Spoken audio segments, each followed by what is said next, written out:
بسم الله الرحمن الرحيم. السلام عليكم ورحمة الله وبركاته. داوديال kusoo dhawaada channelka Naafic Tech. Haddii ilaahay ka dhigo waxaan eegi doonaa sida loogu shubo software-ka loo yaqaano VirtualBox computerkaaga Windows 10 ah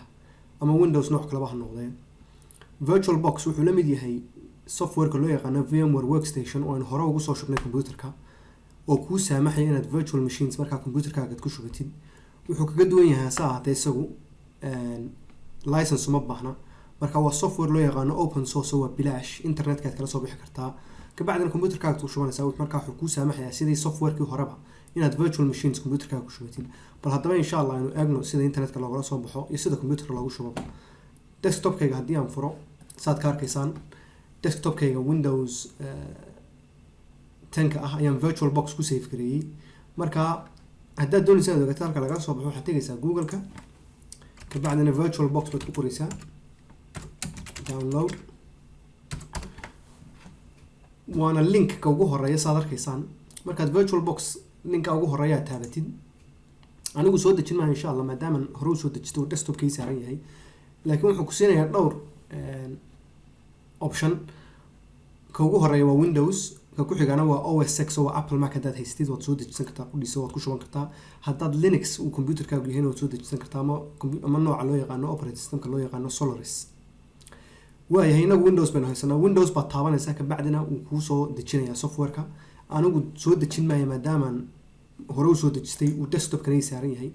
markaad soo dejisatid software-ka ayaad double click garaynaysaa sida caadiga ah software-ka loogu shubo run baan leeyahay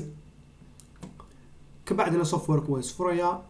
installation page-ka waa soo kan furaysaa ama wizard-ka waxa loo yaqaano ah safxadda markaad computerka software-ka ku shubaysid safxadaas ka fura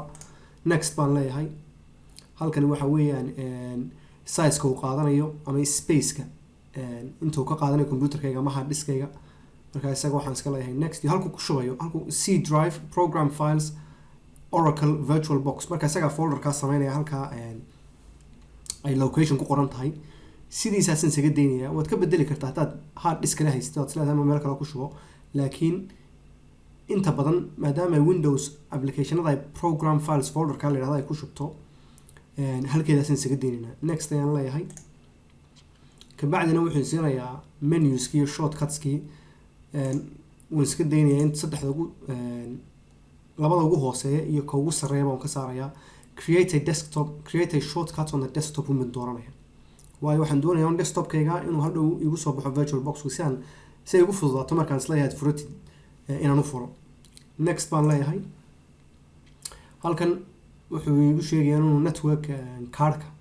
inuu yara baqtinayo dib u shidi doono oo markaa internet-ku iga yara xirmi doono inta uu ku shubayo software-ka computerka yes baan leeyahay iska wad